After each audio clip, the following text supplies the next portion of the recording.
There are some deaths that aren't supposed to happen. Deaths like this one. 32-year-old Peter Maxwell was found dead in his backyard. He loved gardening.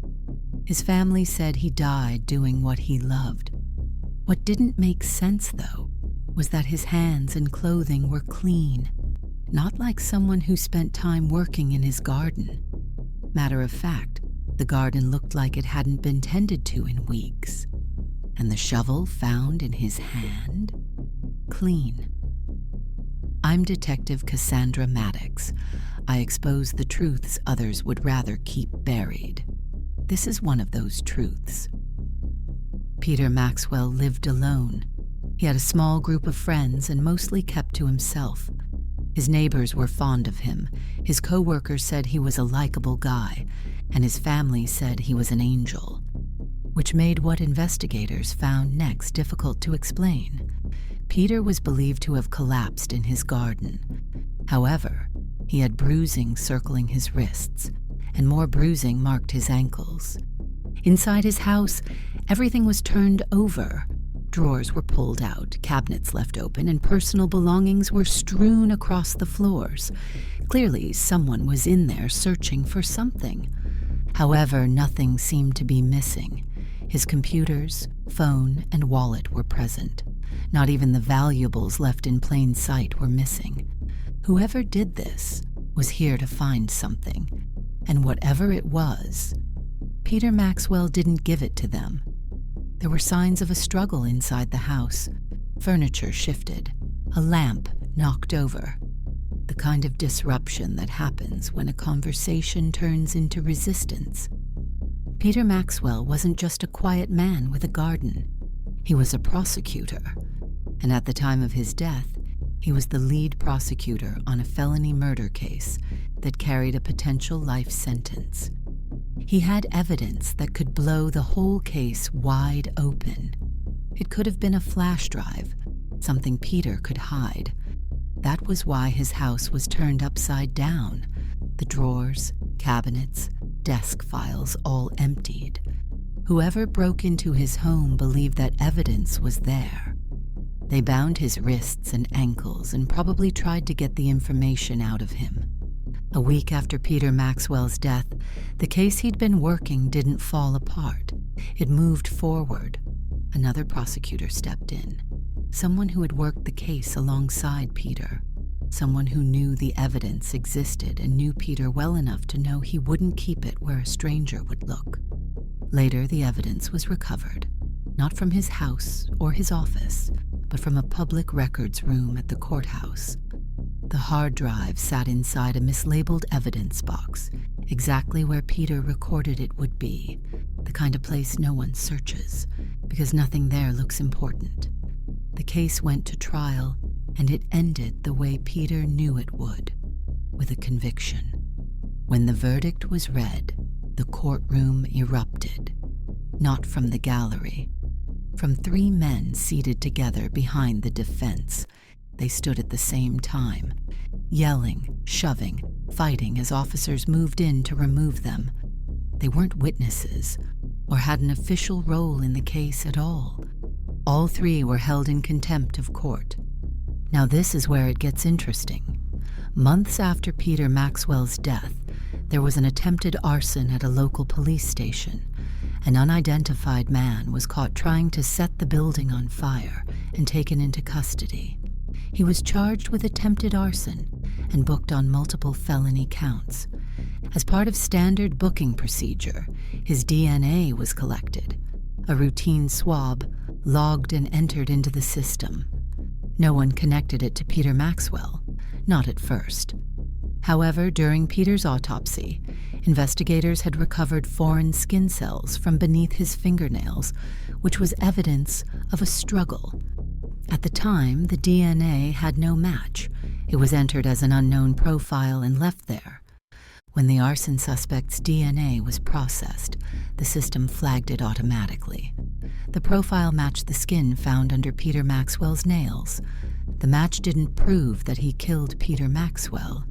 It didn't place him at the scene, but it narrowed the field in a way nothing else had.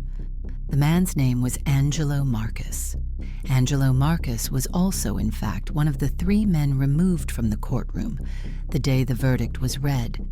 One of the men held in contempt. At the time, it was written off as anger, a reaction to a verdict that didn't go the way he wanted. Months later, it read differently. Facing felony charges of his own, Angelo accepted a plea deal, a reduced sentence in exchange for cooperation. He never admitted to killing Peter Maxwell, but he stopped pretending he didn't know why Peter was dead. Angelo disclosed that he wasn't the only one there that day. There were 2 others with him. The next morning, police officers went in search of them. Together, they narrowed the field to 2 remaining names. Officers went first to a residence listed under John Marcus. The door was answered, and John Marcus was taken into custody without incident. The second address belonged to Marvel Marcus, but by the time police arrived, the house was empty. Marvel Marcus had already fled. It wasn't until the paperwork was laid out side by side that the pattern became clear. Angelo, John, Marvel. 3 men removed from the same courtroom. 3 men reacting to the same verdict. 3 men bound not just by proximity, but by blood. They weren't associates. They weren't hired hands. They were brothers. John and Angelo were questioned separately. Neither knew the other had accepted a plea. Neither realized how much ground they were giving away.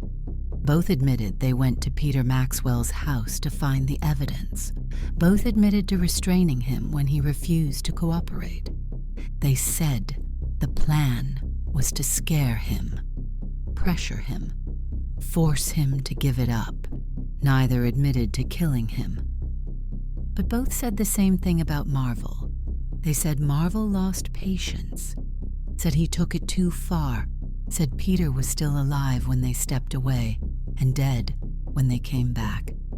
While they were searching the house, Marvel poisoned Peter with a concentrated pesticide taken from his own shed, something that wouldn't raise alarms if it was found in his system, because it was a chemical he used frequently in his garden.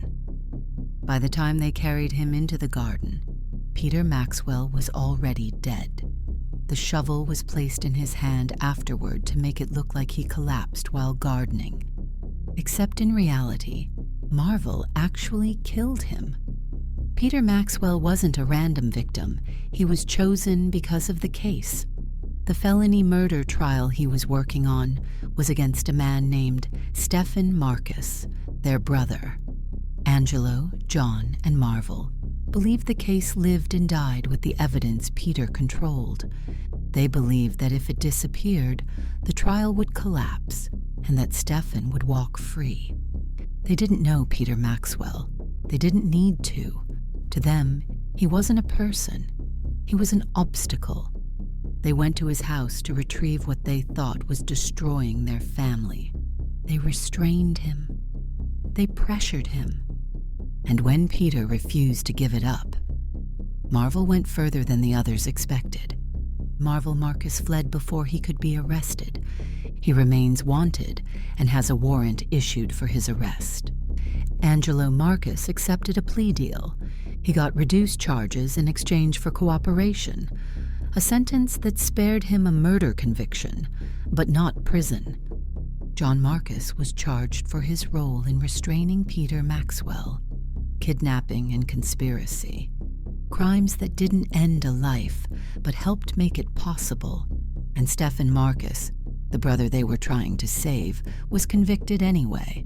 The evidence held and the verdict stood, and the sentence Peter Maxwell had been working toward was handed down, even without him there to see it.